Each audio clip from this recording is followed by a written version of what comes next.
और अनेक सुधारों का हिस्सा रहे हैं। अभी तक लोकसभा और राज्यसभा ने मिलकर करीब करीब 4000 से अधिक कानून पास किए हैं।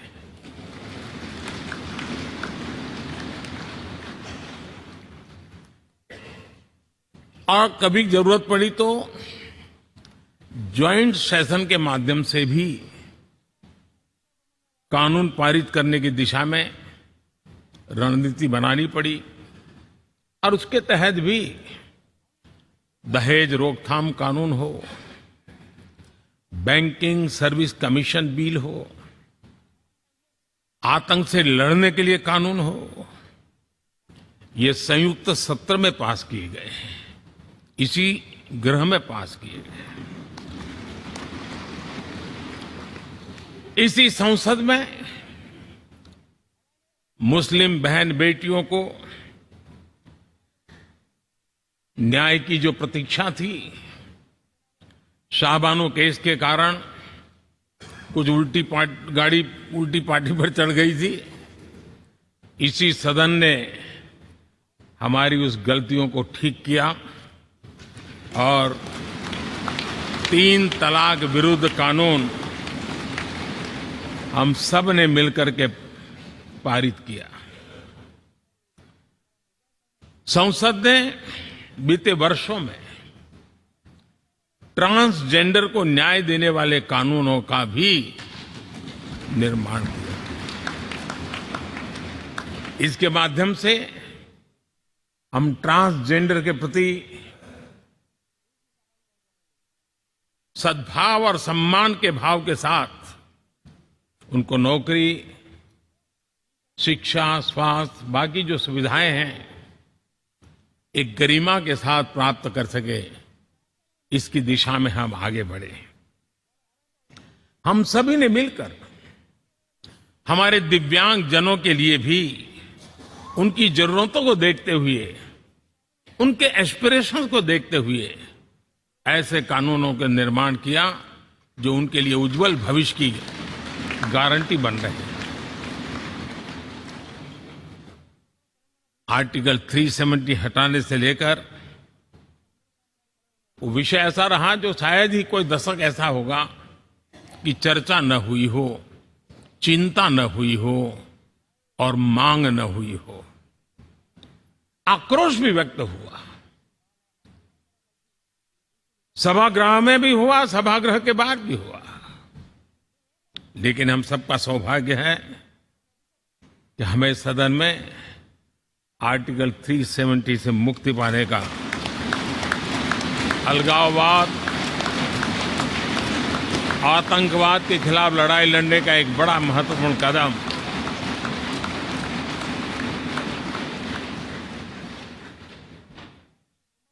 और इस महत्वपूर्ण काम में माननीय सांसदों की, संसद की बहुत बड़ी भूमिका है। जम्मू कश्मीर में इसी सदन में निर्मित हुआ संविधान हमारे पूर्वजों ने दिया हुआ वो महामूल्य दस्तावेज जम्मू कश्मीर में लागू करते हैं तो इस मिट्टी को प्रणाम करने का मन करता है। आज जम्मू और कश्मीर शांति और विकास के रास्ते पर चलने के लिए प्रतिबद्ध हुआ है और नए उमंग, नए उत्साह, नए संकल्प के साथ जम्मू कश्मीर के लोग आगे बढ़ने का कोई मौका अब छोड़ना नहीं चाहते हैं। ये दिखाता है कि संसद के सदस्यों ने मिलकर के संसद के भवन में कितने महत्वपूर्ण काम किए हैं। माननीय सांसदगण, लाल किले से मैंने कहा था यही समय है, सही समय है।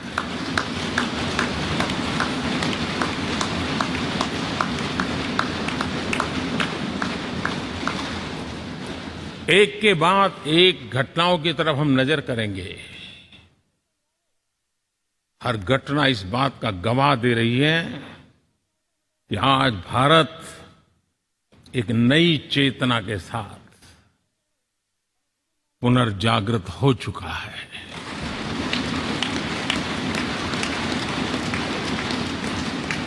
भारत नई ऊर्जा से भर चुका है और यही चेतना, यही ऊर्जा इस देश के कोटि कोटि जनों के सपनों को संकल्प में परिवर्तित कर सकती है और संकल्प को परिश्रम की पराकाष्ठा कर करके सिद्धि तक पहुंचा सकती है। ये हम देख सकते हैं।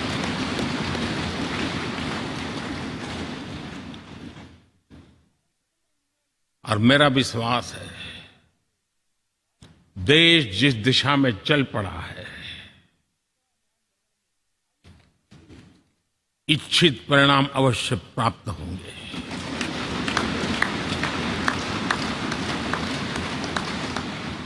हम गति जितनी तेज करेंगे, परिणाम उतने जल्दी मिलेंगे।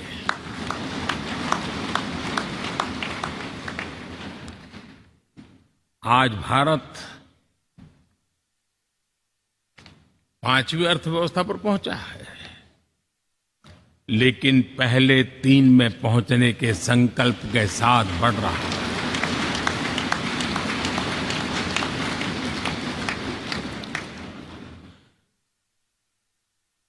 और मैं जिस स्थान पर बैठा हूं, जो जानकारियां प्राप्त होती है, उसके आधार पर विश्व के गणमान्य लोगों से बातचीत करता हूं, उसके आधार पर मैं बड़े विश्वास से कह रहा हूं, हम में से कुछ लोगों की निराशा हो सकती है, लेकिन दुनिया आश्वस्त है कि भारत टॉप 3 में पहुंच के रहेगा।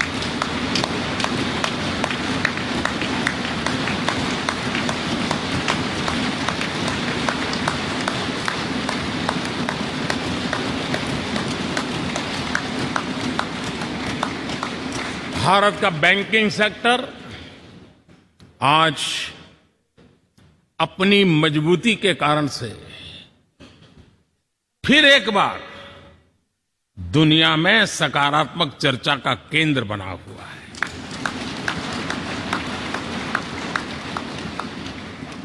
भारत का गवर्नेंस का मॉडल, यूपीआई, डिजिटल स्टैक, मैं इस G20 में देख रहा था, मैंने बाली में भी देखा। टेक्नोलॉजी की दुनिया को लेकर के भारत का नौजवान जिस प्रकार से आगे बढ़ रहा है, पूरे विश्व के लिए कौतुक भी है, आकर्षण भी है और स्वीकृति भी है।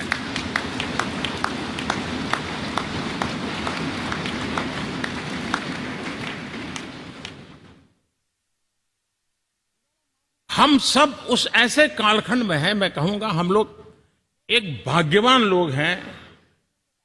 ऐसी भाग्यवान समय में हमें कुछ दायित्व निभाने का अवसर आया है और हमारा सबसे बड़ा भाग्य है कि आज इंडियन एस्पिरेशंस उस ऊंचाई पर हैं जो शायद पिछले 1000 साल में नहीं रहे होंगे।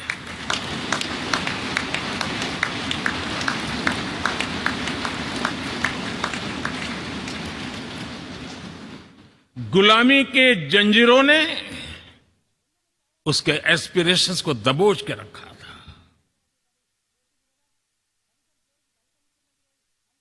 उसकी भावनाओं को तहस नहस कर दिया था। आजाद भारत में अपने सपने संजो रहा था, चुनौतियों से जूझ रहा था, लेकिन मिलकर के आज जहां पहुंचे हैं, अब वहां वो रुकना नहीं चाहता है। वो एस्पिरेशनल सोसाइटी के साथ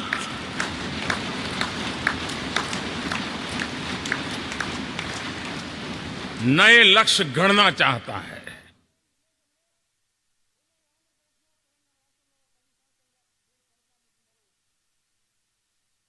जब एस्पिरेशन सोसाइटी सपने संजोते ही हो, संकल्प लेकर के निकल पड़ी हो, तब पुराने कानूनों से मुक्ति पाकर नए कानूनों का निर्माण करके उज्जवल भविष्य के लिए एक मार्ग प्रशस्त करने का दायित्व हम सभी सांसदों का सविशेष होता है। संसद में बनने वाला हर कानून, संसद में होने वाली हर चर्चा, संसद से जाने वाला हर संकेत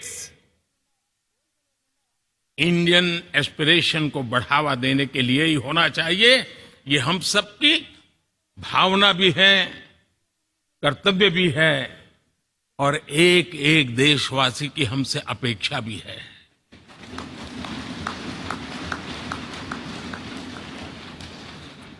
हम जो भी रिफॉर्म करें उसके मूल में इंडियन एस्पिरेशन सबसे सर्वोच्च पद पर होना चाहिए, प्राथमिकता पर होना चाहिए।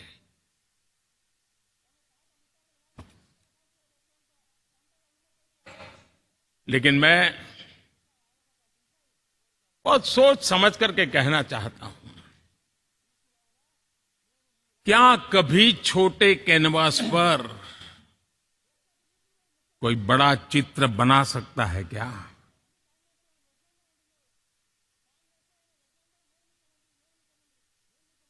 जैसे छोटे कैनवास पर बड़ा चित्र नहीं बन सकता, वैसे हम भी अगर हमारे सोचने के कैनवास को बड़ा नहीं कर सकते तो भव्य भारत का चित्र भी हम नहीं अंकित कर सकते।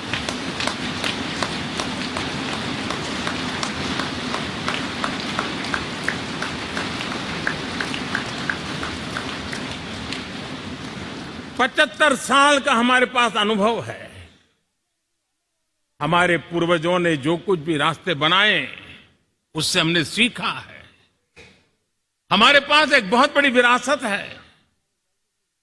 इस विरासत के साथ अगर हमारे सपने, हमारे संकल्प जुड़ जाए, हमारा सोचने का दायरा बदल जाए, हमारा कैनवास बड़ा हो जाए, तो हम भी उस भव्य भारत के चित्र को अंकित कर सकते हैं, उस तस्वीर का खाका खींच सकते हैं, उसमें रंग भरने का काम हम भी कर सकते हैं और आने वाली पीढ़ी को वो भव्य दिव्य मां भारती के हम उनको सुपुर्द कर सकते हैं। दोस्तों,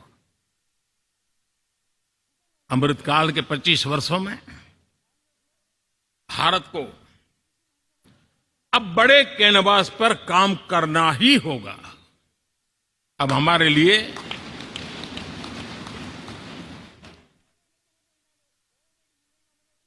छोटी छोटी चीजों में उलझना वो वक्त चला गया है। हमें आत्मनिर्भर भारत बनाने के लक्ष्य को सबसे पहले परिपूर्ण करना चाहिए और हमसे शुरुआत होती है, हर नागरिक से शुरुआत होती है।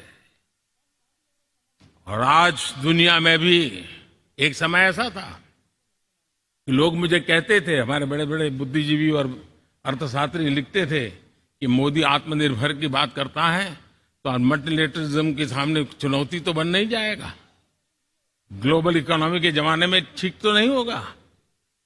लेकिन 5 साल के भीतर भीतर देखा, दुनिया भारत के आत्मनिर्भर मॉडल की चर्चा करने लग गई है।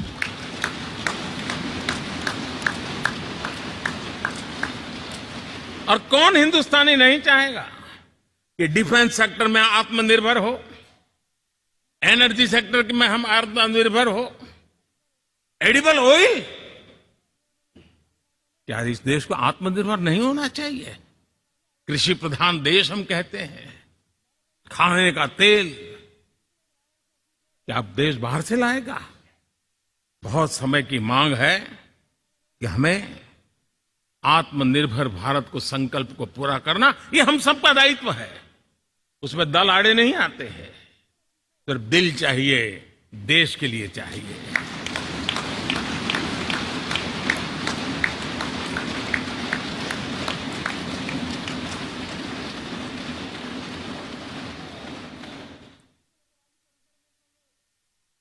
हमें अब मैन्युफैक्चरिंग सेक्टर में दुनिया में सर्वश्रेष्ठ बनने की दिशा में ही कदम रखने होंगे। और मैंने इकबाल लाल किले से कहा था, जीरो डिफेक्ट जीरो इफेक्ट। हमारे प्रोडक्ट में कोई डिफेक्ट ना हो, हमारी प्रक्रिया में पर्यावरण पर कोई इफेक्ट ना हो, ऐसा जीरो डिफेक्ट जीरो इफेक्ट वाला हमें दुनिया के सामने मैन्युफैक्चरिंग क्षेत्र में जाना। हमारे डिजाइनर, हमारे यहां निर्माण हो रही डिजाइन्स, हमारे सॉफ्टवेयर, हमारे एग्रीकल्चर प्रोडक्ट्स, हमारे हस्तशिल्प, हर क्षेत्र में अब हमें वैश्विक मापदंडों को पार करने के इरादे से ही चलना चाहिए। तब जाकर के विश्व के अंदर हम अपना झंडा फहरा सकते हैं। मेरे गांव में मेरा सबसे अच्छा माल हो, इतनी बात नहीं चलेगी। मेरे राज्य में मेरा सबसे अच्छा प्रोडक्ट नहीं चलेगा। मेरे देश में मेरा सबसे अच्छा प्रोडक्ट नहीं चलेगा। दुनिया में मेरा प्रोडक्ट सबसे अच्छा होगा। ये भाव हमें पैदा करना।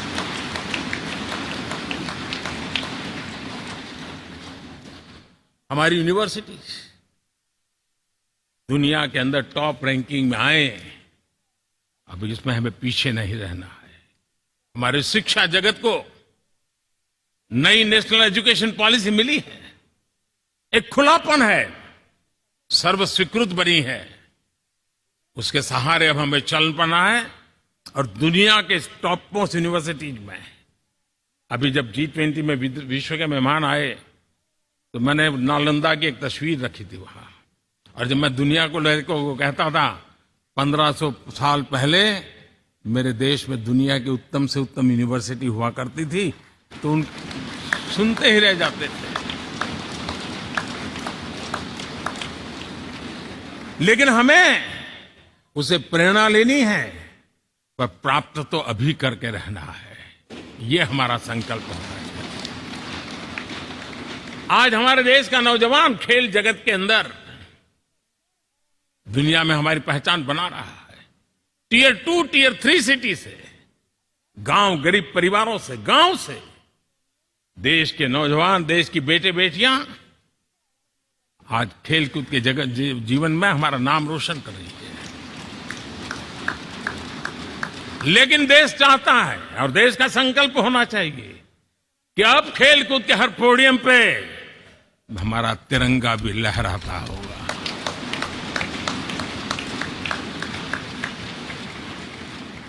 हमें अब पूरा हमारा दिमाग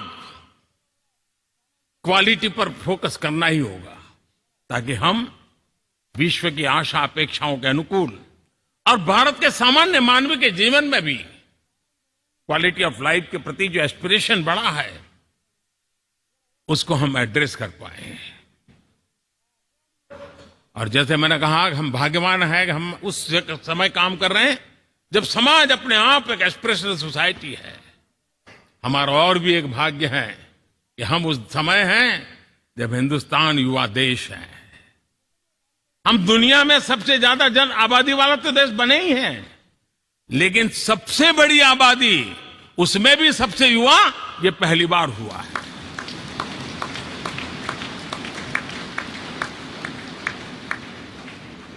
जिस देश के पास ये युवा शक्ति हो, युवा सामर्थ्य हो, तब हमें उसकी टैलेंट पे भरोसा है, हमें उसकी संकल्प शक्ति पे भरोसा है, उसकी साहस में हमें भरोसा है। और इसलिए हम चाहते हैं कि दुनिया में भारत का युवा अग्रिम पंक्ति में नजर आना चाहिए। वो स्थिति पैदा होनी चाहिए। आज पूरी दुनिया को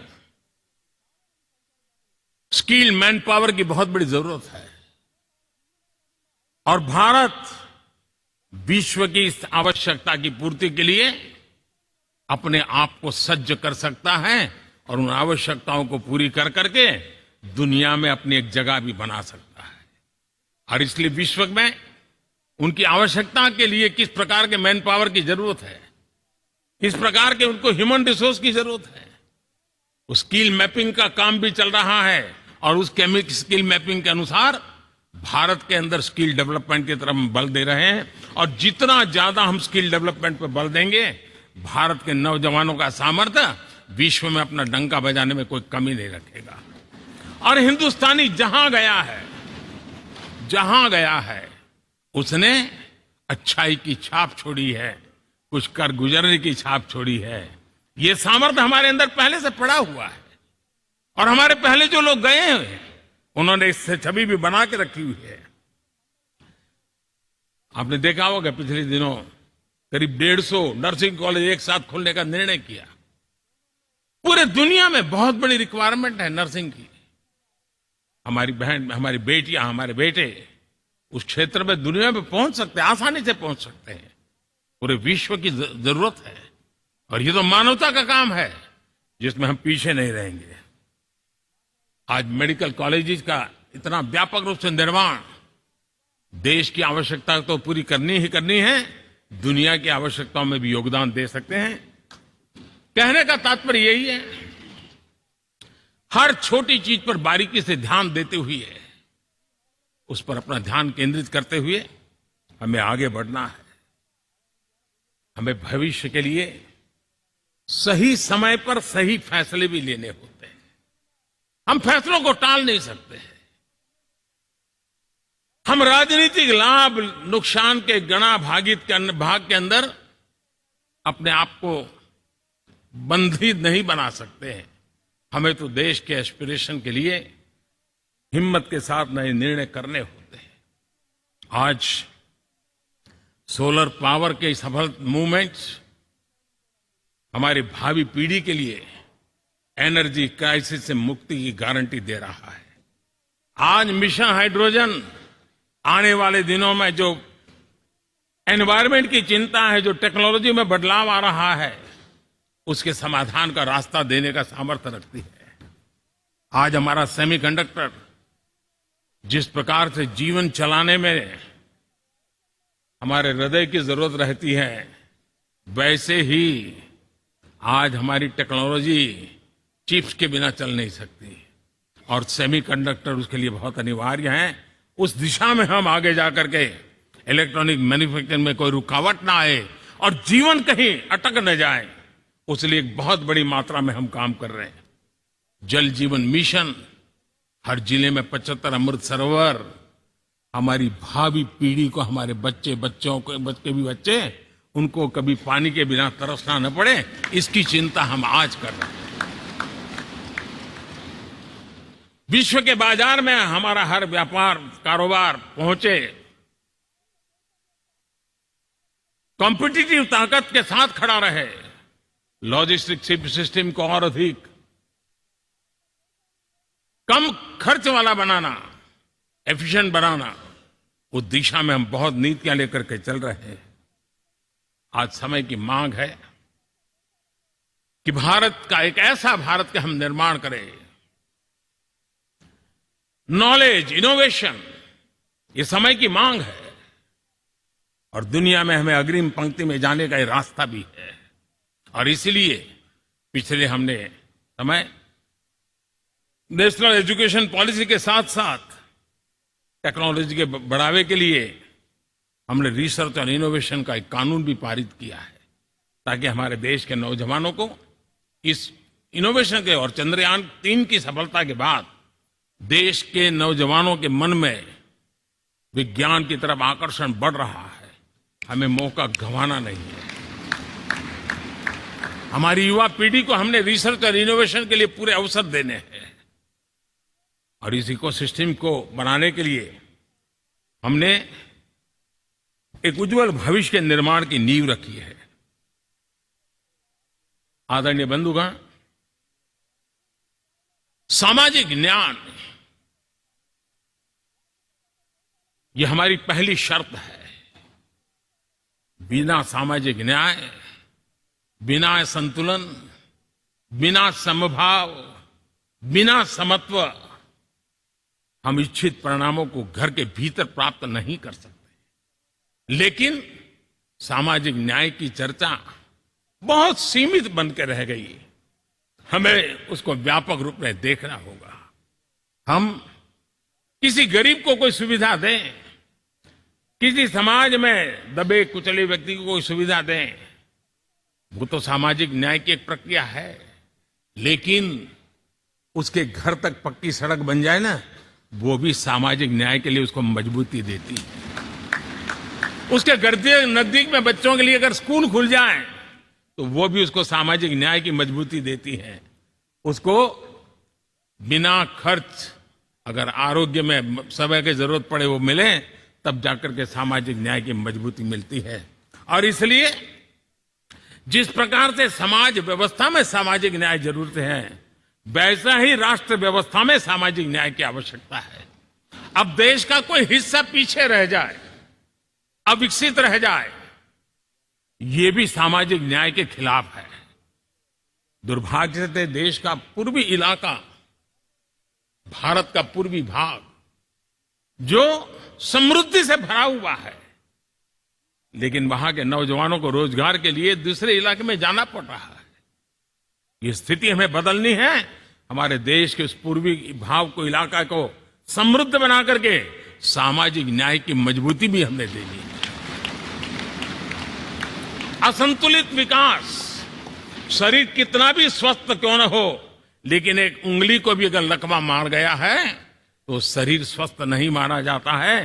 भारत कितना ही समृद्ध हो, लेकिन कोई अंग उसका दुर्बल रह जाए तो भारत समृद्धि में पीछे है, मानना पड़ेगा। और इसलिए हम सर्वांगीण विकास के पक्ष में, सामाजिक न्याय की उस ऊंचाई को प्राप्त करने के पक्ष में, दिशा में हमें आगे बढ़ना है। चाहे पूर्वी भारत हो, चाहे नॉर्थ ईस्ट हो, हमें उन चीजों को प्राप्त करना। और उसी लिए जो रणनीति कितनी सफल हुई है, 100 एस्पिरेशनल डिस्ट्रिक्ट पर विशेष काम किया, नौजवान अफसरों को लगाया गया, एक स्ट्रेटेजी बनाई गई। आज दुनिया उस मॉडल की चर्चा कर रही है। और आज 100 डिस्ट्रिक्ट, देश के कोने कोने में जो पीछे माने जाते थे, उसको बोझ मान लिया गया था। आज स्थिति ये बनी है कि वो 100 डिस्ट्रिक्ट अपने अपने राज्य में लीड कर रहे हैं, राज्य की एवरेज से भी ऊपर जा रहे हैं। और इस सफलता को देख करके, सामाजिक न्याय की इस भावना को मजबूत करते हुए 100 डिस्ट्रिक्ट में से आगे बढ़ करके अब जमीनी स्तर पर ले जाने के लिए 500 ब्लॉक तक उनको एस्पिरेशनल डिस्ट्रिक्ट ब्लॉक के नाते आइडेंटिफाई करके उसको मजबूती करने देने का काम चल रहा है। और मुझे विश्वास है ये एस्पिरेशनल ब्लॉक्स हैं, वो एक विकास का नया मॉडल बनने वाले हैं। वो एक प्रकार से देश के विकास के एक नए ऊर्जा केंद्र बनने की संभावना रखते हैं। और उस दिशा में भी हम आगे बढ़ रहे हैं। माननीय सांसदगण, आज विश्व की नजर भारत पर है। शीत युद्ध के समय हमारी पहचान कूटनिरपेक्ष देश के रूप में रही। उस समय की जो जरूरत थी, उसके जो लाभ होने थे, उस समय से हम गुजरे हैं। लेकिन अब भारत का स्थान कुछ और बना है। और इसलिए उस समय गुटनिरपेक्ष की अवस्था आवश्यक होगी। आज हम उस नीति को लेकर के चल रहे हैं, जिस नीति को अगर हमें पहचानना है तो विश्व मित्र के रूप में हम आगे बढ़ रहे हैं। हम दुनिया से मित्रता कर रहे हैं, दुनिया हमारे में मित्र खोज रही है। ये शायद विश्व में एक भारत ने, और दूरी नहीं, हो सके उतनी निकटता, उस रास्ते पर चल करके भी हम अपने विश्व मित्र के रूप में भाव आज सफलतापूर्वक आगे बढ़ा रहे हैं। और मुझे लगता है कि इसका लाभ आज भारत को हो रहा है। भारत आज दुनिया के लिए एक स्टेबल सप्लाई चेन के रूप में उभर रहा है। और आज विश्व की ये जरूरत है। और उस आवश्यकता की पूर्ति करने का काम G20 में भारत ग्लोबल साउथ के आवाज बनकर के उभरा है। ये बीज G20 समिट में जो बीज बोया गया है, मेरे देशवासी आने वाले समय देखेंगे कि वो ऐसा वटवृक्ष बनने वाला है, ऐसा वटवृक्ष बनने वाला है, विश्वास का ऐसा वटवृक्ष बनने वाला है, जिसकी साया में आने वाली पीढ़ियां सदियों तक एक गर्व के साथ अपना सीना तान करके खड़ी रहेगी, ये मुझे विश्वास है।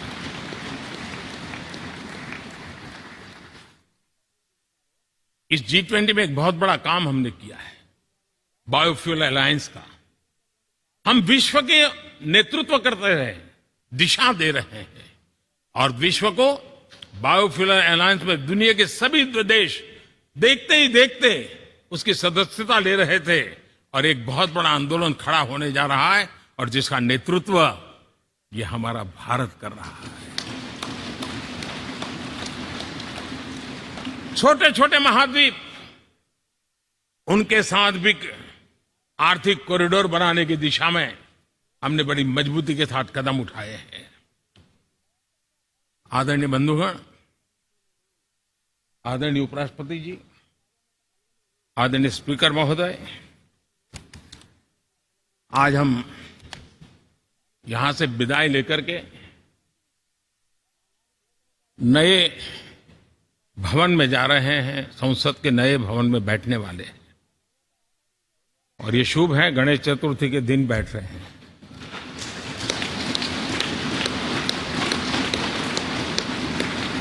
लेकिन मैं एक आप दोनों महानुभावों को एक प्रार्थना कर रहा हूं, एक विचार आपके सामने रख रहा हूं।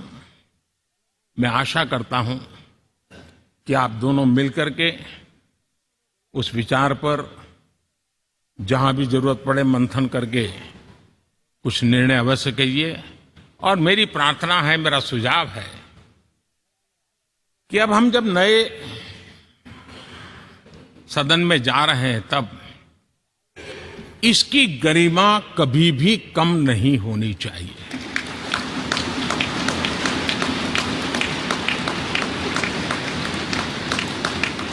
इसे सिर्फ पुरानी पार्लियामेंट कह करके छोड़ दें, ऐसा नहीं होना चाहिए।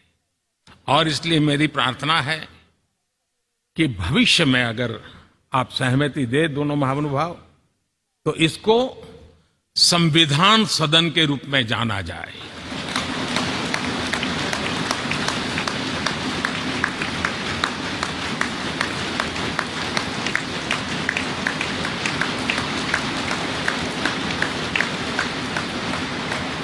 ताकि ये हमेशा हमारे लक्ष्य के लिए हमारी जीवन प्रेरणा बनी रहेगी। और जब संविधान सदन कहेंगे, तब उन महापुरुषों का याद भी उसके साथ जुड़ जाएगी जो कभी संविधान सभा में यहां बैठा करते थे, गणमान्य महापुरुष बैठा करते थे। और इसलिए भावी पीढ़ी को ये तोहफा भी देने का अवसर हमें जाने नहीं देना चाहिए। मैं फिर एक बार इस पवित्र भूमि को प्रणाम करता हूं।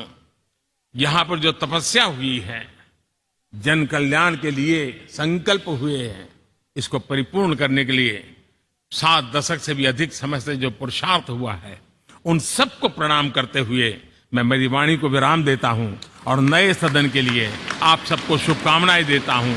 बहुत बहुत धन्यवाद।